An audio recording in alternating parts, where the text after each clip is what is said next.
ఈ దేశానికి స్వాతంత్రం వచ్చిన తర్వాత ఒక బీసీ ప్రధానమంత్రి అని జాతి మొత్తం గర్వపడ్డది. దాదాపు 12 సంవత్సరాలంటే ఈ భారతదేశ చరిత్రను రికార్డు బద్దలు కొట్టి ఒక బీసీ 12 సంవత్సరాలు పరిపాలించింది.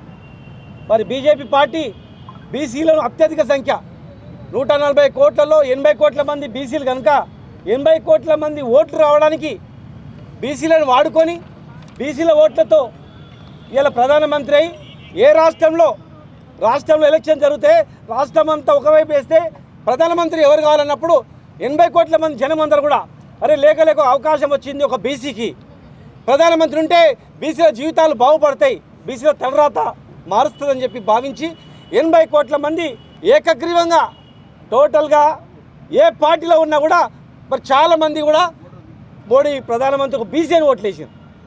12 సంవత్సరాలు అధికారంలో ఉండి ఏం చేసిండ్రు? ఒక మంత్రిత్వ శాఖ ఇవ్వలేదు.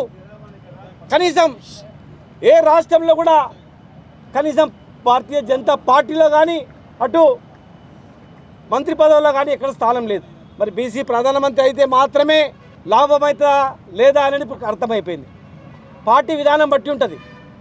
వారి పార్టీ విధానం ఏముందంటే బీసీల ఓట్లు రావడానికి మాత్రమే, బీసీల ఓట్లు గాలమేయడానికి మాత్రమే ఆయన చూపించింది తప్ప బీసీల జీవితాలు బాగుపడలేదు. కొత్తగా ఎలక్షన్స్ వస్తున్నాయి, రాబోయే ఎలక్షన్స్ కనుక కొత్తగా మళ్ళీ ఏమెత్తుకున్నారంటే బీసీ జనగణన చేస్తాం, బీసీలకు అటు రాహుల్ గాంధీ గారు బీసీలకు ఇస్తే ఎంత ఉందో మంత్రి పదవులు కానీ అన్నింటిలో ఇవ్వాలని అటు మాట్లాడగానే ఇమ్మీడియట్గా మీకన్నా ముందు మేముంటామని చెప్పి ఏం చేసిరంటే బీసీ కులగణన మేము చేస్తామన్నారు.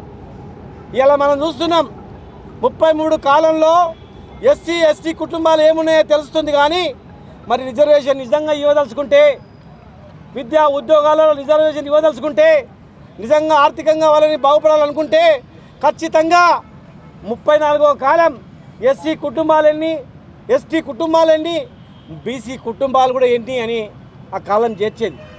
సెకండ్ విడత చేస్తారంట. సెకండ్ విడతలో ఎట్లా చేరుస్తారు? సెకండ్ విడతలో కుటుంబాల లెక్క జరగనప్పుడు, కుటుంబాల లెక్క లేనప్పుడు, ఇండ్ల లెక్క లేనప్పుడు సంఖ్య ఎట్లా వస్తుంది? చట్టబద్ధత ఎత్తగలుగుతుంది? బీహార్లో కానీ, పంజాబ్లో కానీ, కర్ణాటకలో కానీ బీసీ రిజర్వేషన్ ఇస్తామని చెప్పంటే మీకు సరైనటువంటి ఎన్యుమరేషన్ లేదు, కులగణన లేదు కనుక ఇవ్వట్లేదు మేము అని చెప్పి కోర్టు కొట్టేసినాయి. అవన్నీ మీకు తెలుసు.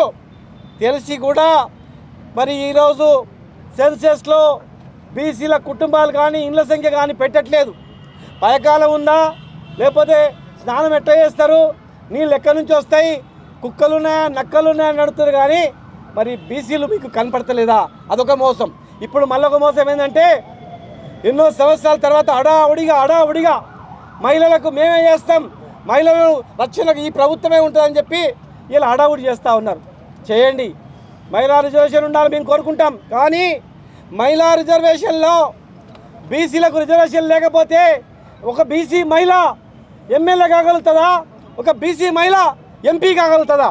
స్థానిక సంస్థలలో రిజర్వేషన్ ఉంది కాబట్టి తప్పని పరిస్థితులలో సర్పంచ్గా మహిళలు ఉన్నారు, ఎంపీటీసీగా మహిళలు ఉన్నారు, ఎంపీపీలుగా మహిళలు ఉన్నారు, జిల్లా పరిషత్ చైర్మన్గా మహిళలు ఉన్నారు. అంటే మీరు వీళ్ళ పరిమితి గంట వరకేనా? మీ కండ్ల ముందర జిల్లా పరిషత్ చైర్మన్ వరకు వచ్చి, ఎంపీపీ వరకు వచ్చి, తర్వాత వాళ్ళ మళ్ళీ వంటకే పరిమితం అయిపోతూ ఉన్నారు బ్యాక్ పోయి. ఎంతోమంది చదువుకున్నటువంటి నాయకురాలు చాలామంది ఉన్నారు అన్ని పార్టీలలో, కానీ తట్టుకోలేకపోతున్నారు. తెలివి ఉంది, శక్తి ఉంది, ఇక్కడ కూర్చున్న వాళ్ళు కూడా ధైర్యం ఉంది. కానీ డబ్బులే ప్రధానంగా ఈరోజు ప్రతి ఎలక్షన్ చూస్తూ ఉన్నాం. ఈరోజు న్యాయం జరగాల నిజంగా దేశానికంటే, దేశంలో ఉన్నటువంటి మహిళలకు న్యాయం జరగాలంటే నిజంగా మీరు బీసీ అయితే, నిజంగా బీసీ ప్రధాని అని చెప్పి మీ పార్టీ చెప్పుకుంటే ఖచ్చితంగా మీరు చట్టసభలలో బీసీలకు రిజర్వేషన్ ఇవ్వండి. మహాత్మా జ్యోతిబా పూలే ఎట్లయితే దేశంలో ప్రతి నియోజకవర్గంలో పూలే విగ్రహాలు ఉన్నాయో చట్టసభలో మీరు రిజర్వేషన్ ఇస్తే మీరు ఈ భూమి మీద ఉన్నా లేకున్నా భూమి ఉన్నంత వరకు పూలే తర్వాత ఇలా నరేంద్ర మోడీ గారు కూడా విగ్రహం కూడా నిజంగా బీసీలకు చట్టసభలో ఇస్తే ఖచ్చితంగా ఉంటుంది. పోనీ అది కాకపోయినా మహిళల కన్నా మీరు ఇచ్చేటువంటి రిజర్వేషన్లో మహిళల కన్నా 33% ఇస్తేనే వీళ్ళు ఎమ్మెల్యేలు అవుతారు, మంత్రులు అవుతారు, ముఖ్యమంత్రులు అవుతారు, ఎంపీలు అవుతారు. వీళ్ళు లేనిది ఎక్కడ ఈ దేశం?